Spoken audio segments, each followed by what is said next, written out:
நாம் ஒன்று நினச்சா விதி ஒன்று நடத்துது. எங்கள் அஞ்சலி இதுலேருந்து வெளியே வரணுங்க.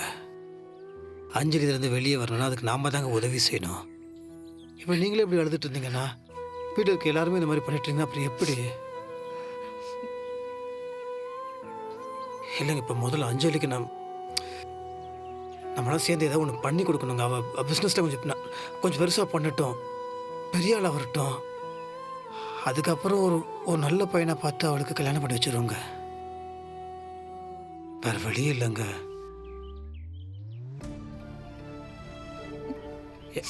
ஏங்க நீங்களும் நான் சொல்ல தப்பாக எடுத்துக்காதீங்க. இதை விட்டு வெளியே வந்து தாங்க ஆகணும்.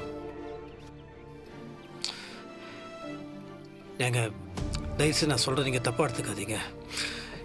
இன்னும் 3 நாளில் இந்த எலெக்ஷன் பரப்பரெல்லாம் முடிஞ்சிடும். அதுக்கப்புறம் இந்த கேம்பெயின்லாம் பண்ண முடியாது. ஆனால் இந்த 3 நாளில் நம்ம பண்ணுற பிரச்சாரம் தான் அது ஓட்டாக மாறுங்க. நம்ம எப்போ விழுவோம், நம்மளை எப்படி தோக்கடிக்கலாம் தான் அப்பாவும் அண்ணியும் காத்துட்ருக்காங்க.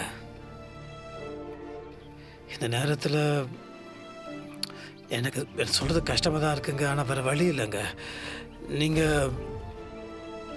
நீங்கள் ஒன்றும் பண்ண வேண்டிய கூட மட்டும் வாங்குங்க, சரிங்களா? நீங்கள் பிரச்சாரத்தில் ஒன்றும் பேச தேவையில்லை, ஒன்றும் பண்ண தேவையில்லை. மற்றல நான் பார்த்துக்கிறேங்க.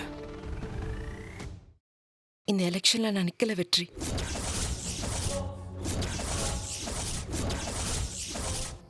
என்னங்க நீங்கள் திடீர்னு இப்படி சொல்கிறீங்க? ஏங்க பொது வாழ்க்கைக்கு வந்த எல்லாத்துக்குமே சொந்த வாழ்க்கையில் கண்டிப்பாக ஏதோ ஒரு பிரச்சனை இருக்குங்க. அதெல்லாம் நான் சாதாரண மனுஷி வெற்றி. இந்த நேரத்தில் என்னால் எல்லார்கிட்டையும் வந்து ஓட்டு கேட்க முடியாது. எனக்கு இந்த அரசியல் ஆட்டம்லாம் வேண்டாம். இப்போ எனக்கு என் குடும்பம் தான் முக்கியம். நான் கொஞ்ச நாள் அஞ்சலிக்கு சப்போர்ட்டா இருக்க போறேன். ப்ளீஸ், நான் சொல்றது கொஞ்சம் புரிஞ்சுக்கோங்க. நீங்க புரிஞ்சுப்பீங்கன்னு நினைக்கிறேன். ப்ளீஸ் புரிஞ்சுக்கோங்க.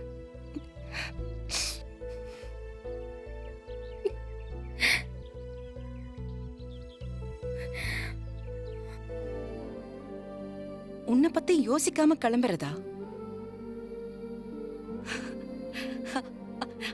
அஞ்சலி, உனக்கு தெரியுமா, நீ பிறந்தப்போ நானே ஒரு கை குழந்தையா தான் இருந்தேன். அம்மா உன்னை என் கையில வைக்கும்போது நான் முதல்ல அம்மா கிட்ட என்ன சொன்னேன் தெரியுமா? பாப்பாக்கு என்னோட புது ஃப்ராக்க போடலாமா? நான் தான் உனக்கு சாப்பாடு ஊட்டணும், நான் தான் உன்னை தூங்க வைக்கணும். என்னால முடியலனாலும் நான் தான் எல்லாத்தையும் பண்ணணும். நீ வளர வளர நான் எப்போ உனக்கு தாயானே எனக்கு தெரியல அஞ்சலி. நீ காலேஜ்ல இருந்து 1/2 மணி நேரம் வரதுக்கு முன்னாடி எனக்கு எனக்கு ஏன் இவ வரலன்னு படபடப்பா இருக்கும். அப்படி இருக்கிற உன் வாழ்க்கையில அந்த மகேஷ் வந்து எல்லாத்தையும் நாசம் பண்ணிட்டான்ல. அத நினைச்சு நான் வருத்தப்படாம ஒரு நாள் இருந்தது கிடையாது தெரியுமா? இப்போ இப்படி இருக்கும்போது நான் எப்படி போய் ஜனங்க கிட்ட ஓட்டு வாங்குவேன்? அதெல்லாம் என்னால முடியாது. என்னால முடியாது அஞ்சலி, தயவு செஞ்சு புரிஞ்சுக்கோ. உன்னை விட்டு நான் எங்கேயும் போக மாட்டேன்டா செல்லம். மன்னிச்சிருக்கா, மன்னிச்சிருக்கா. அப்படி எல்லாம் சொல்லக்கூடாது. இந்த பாரு, நீ அழாத, எல்லாம் சரியாயிடும். நீ இத பத்தி யோசிச்சுட்டு இருக்காத, சரியா? இல்லக்கா, நான் உன்கிட்ட ஒரு உண்மையை மறைச்சிட்டேன். என்ன இத நீ யார்கிட்டயும் சொல்லக்கூடாது. சொல்ல மாட்டேன்னு எனக்கு சத்தியம் பண்ணுக்கா. நீ அதெல்லாம் விடு. நீ என்னன்னு சொல்லு. இல்ல, சொல்ல மாட்டேன்னு எனக்கு சத்தியம் பண்ணு. சரி, நீ என்னன்னு சொல்லு. அக்கா, குழந்தைக்கு ஒன்னு ஆகலக்கா.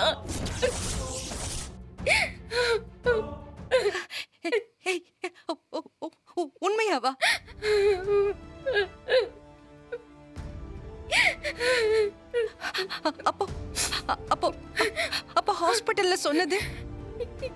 எல்லாமே பொய்தான். நான் தான் டாக்டர் பொய் சொல்ல சொன்னேன். உங்கள் மீனாட்சிக்கு உங்கள் ஓட்டு மீனாட்சிக்கு உங்கள் சின்னம் சின்னம் உங்கள் சின்னம் சின்னம் உங்கள் சின்னம் சின்னம் உங்கள் சின்னம் சின்னம் உங்கள் ஓட்டு மீனாட்சிக்கு உங்கள் ஓட்டு மீனாட்சிக்கு உங்கள் ஓட்டு மீனாட்சிக்கு உங்கள் சின்னம் சின்னம் உங்கள் சின்னம் சின்னம் உங்கள் சின்னம் சின்னம் உங்கள் ஓட்டு மீனாட்சிக்கு உங்கள் என்னம்மா நல்லா இருக்கீங்களா? எல்லாரும் நல்லா இருக்கோம் ஐயா. என்ன ஆச்சரியமா பாக்குறீங்க? என்னடா நம்ம தொகுதிக்கு திடீர்னு பை எலெக்ஷன் வருது, ஐயாவுக்கு பதிலா வேற ஒருத்தர் நிக்கிறாங்களேன்னு பாக்குறீங்களா? இது வேற யாரும் இல்ல, என்னோட மூத்த மருமக தான். இவளுக்காக தான் இப்ப நான் உங்ககிட்ட ஓட்டு கேட்டு வந்திருக்கேன். நீங்க பேனா சின்னத்துல ஓட்டு போடணும், மறந்துடாதீங்க. பேனா சின்னத்துல ஓட்டு போடுங்க. எங்க தொகுதிக்கு எவ்வளோ நல்ல விஷயம் பண்ணிருக்கீங்க. நீங்க யாரை கை காட்டுறீங்களோ அவங்களுக்கு தான் ஓட்டு போடுவோம். என் மருமக ஜெயிச்சானா இதை விட நிறைய நல்லது செய்வோம் இந்த தொகுதிக்கு. என்னம்மா மறக்காம ஓட்டு போட்டுருங்க. நம்ம சின்னம் பேனா சின்னம், அதை ஞாபகப்படுத்ததான் இந்த பேனா. ஓட்டு போடுறது பெருசு இல்ல, இந்த பேனாவை எடுத்துட்டு வந்து நம்ம கட்சி ஆளுங்கிட்ட கொடுத்தீங்கன்னா 5000 ரூபாய் தருவாங்க. 5000 ரூபாவா? இது ஒரு டோக்கன் மாதிரி. அப்பா வெளியாளி யார்கிட்டயும் சொல்ல வேணாம். நிச்சயம் நம்ம சின்னத்துக்கு ஓட்டு போட்டுருங்க. மறக்காம போட்டுருங்க. புடிங்க. பேனாக்கே ஓட்டு வரோம். போட்டுருவீங்கயா? வரோம்.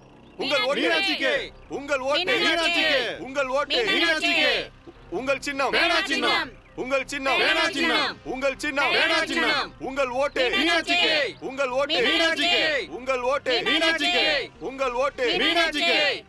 அங்க நிப்பாட்டுப்பா. இங்கதான் இங்கதான் நிப்பாட்டு. ஓட்டு போட்டுருங்க, மறக்காம ஓட்டு போட்டுருங்க. பேனா சின்னம் உங்கள் ஓட்டு பேனா சின்னம். மக்களுக்கு ஒரு சின்ன விஷயம், சின்ன வரட்டும்னு இங்க ஒரு கேண்டிடேட் வெயிட் பண்ணிட்டு இருக்காங்க. சின்ன வந்து 2 நாள் ஆகியும் இன்னும் பிரச்சாரத்துக்கு கூட வராம வீட்ல இருந்தே பாலிடிக்ஸ் பண்றாங்களாம். உங்கள் ஓட்டு புத்தக சின்னத்துக்கு உங்கள் ஓட்டு சின்னத்துக்கு உங்கள் ஓட்டு சின்னத்துக்கு. மாமனாரை எதிர்த்து ஆமாக்கா, ஒரே வீட்டுல 2 வேட்பாளரா? பையனும் அதுக்கு சப்போர்ட்டா இருக்காரு. கண்டிப்பா அவர்தான் ஜெயிப்பாரு. போடுங்கம்மா ஓட்டு புத்தக சின்னத்தை பார்த்து. போடுங்கம்மா ஓட்டு புத்தக சின்னத்தை பார்த்து. நான் பேசக்கூடாதுன்னு தான் நினைச்சுக்கிட்டு இருந்தேன். ஆனா நிலைமையை எடுத்து சொன்னாதானே ஏன் கஷ்டம் என்னன்னு உங்க எல்லாருக்கும் புரியும். இதோ ஓட்டு கேட்டு எதிர்த்த மாதிரி வந்து நிக்கிறாரு என்னோட தவ புதல்வர்